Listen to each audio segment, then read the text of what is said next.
ఓం గణేశాయ నమః. శ్రీ గణేశ కవచం. ఈ కవచం యొక్క ఫలశ్రుతి ప్రకారం ఎవరైతే 3 సంధ్యలలో భక్తితో పారాయణ చేస్తారో వారికి ఈ 3 లోకాల్లో లభించనిదంటూ ఏదీ ఉండదు. ఇది సమస్త విఘ్నాలను శాంతింపచేస్తుంది, అలాగే సకల వ్యాధులను నశింపచేస్తుంది మరియు శత్రుభయం లేకుండా చేస్తుంది. కేవలం ఆధ్యాత్మిక రక్షణే కాకుండా ఈ కవచ పారాయణం వల్ల అపారమైన ధన ధాన్య వృద్ధి మరియు పుత్ర పౌత్రాది వంశాభివృద్ధి కలుగుతుందని ఫలశ్రుతి ఘోషిస్తుంది. గౌర్యువాచ ఏషోతి చ ఫలో దైత్యాన్ బాల్యేపి నాశయత్యహో అగ్రే కిం కర్మ కర్తేతి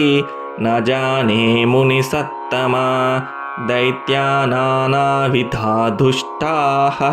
సాధుదేవద్రుహః ఖలాః అతోస్య కంఠే కించిత్త్వం రక్షార్థం బద్ధుమర్హసి. మునిరువాచ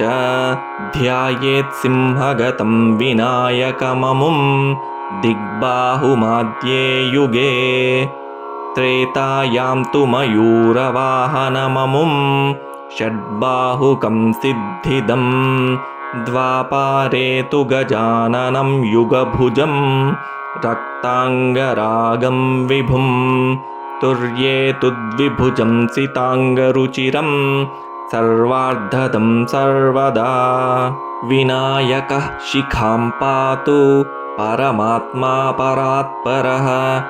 అతిసుందరకాయస్తు మస్తకం సుమహోత్కటః లలాటం కశ్యపః పాతు భ్రూయుగం తు మహోదరః నయనే ఫాలచంద్రస్తు గజాస్య స్వోష్ఠపల్లవౌ జిహ్వాం పాతు గణక్రీడశ్చిబుకం గిరిజాసుతః వాచం వినాయకః పాతు దంతాన్ రక్షతు దుర్ముఖః శ్రవణో పాశపాణిస్తు నాసికాం చింతితార్థదః గణేశస్తు ముఖం కంఠం పాతు దేవో గణంజయః స్కంధౌ పాతు గజస్కంధః స్తనౌ విఘ్నవినాశనః హృదయం గణనాథస్తు హేరంబోజఠరం మహాన్ ధరాధరః పాతు పార్శ్వౌ పృష్ఠం విఘ్నహరః శుభః లింగం గుహ్యం సదా పాతు వక్రతుండో మహాబలః గణక్రీడో జానుజంఘే ఊరు మంగళమూర్తిమాన్ ఏకదంతో మహాబుద్ధిః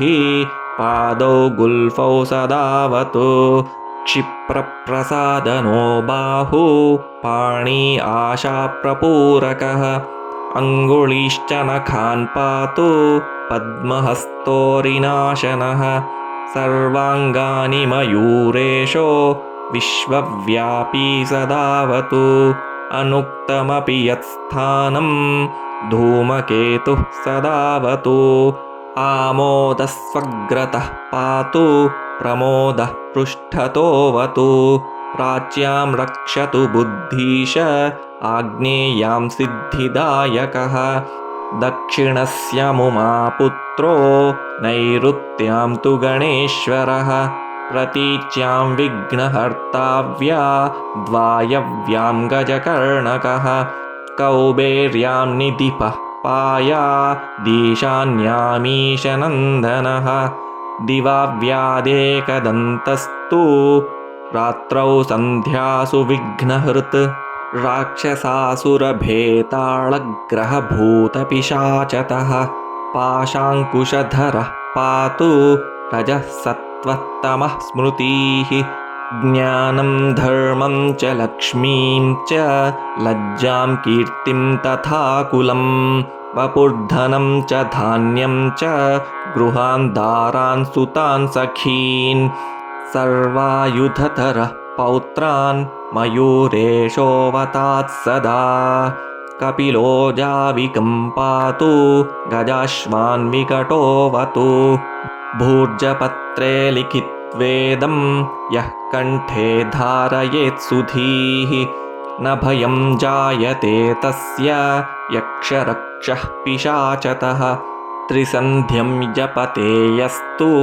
वज्रसारतनुर्भवेत्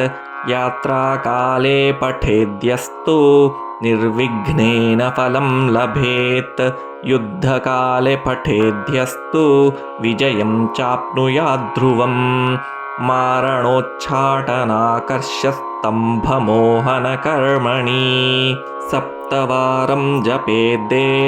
तद्दिनानामेकविंशतिः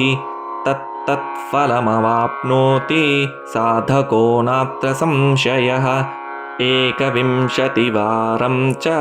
पठेत्तावद्दिनानि यः कारागृहगतं सद्यो राज्ञावध्यं च मोचयेत् राजदर्शनवेलायां पठेदेतत्त्रिवारतः स राजानां वशं नीत्वा प्रकृतिश्च सभां जयेत् इदं गणेशकवचं कश्यपेन समीरितं मुद्गलाय च तेनाथ माण्डव्याय महर्षये मह्यं सप्राह कृपया कवचं सर्वसिद्धिदं न देयं भक्तिहीनाय देयं श्रद्धावते शुभम् अनेनास्य कृता रक्षा न बाधास्य भवेत् क्वचित् राक्षसासुरभेताळ दैत्यदानवसम्भवा इति श्रीगणेशपुराणे श्रीगणेशकवचं सम्पूर्णम्।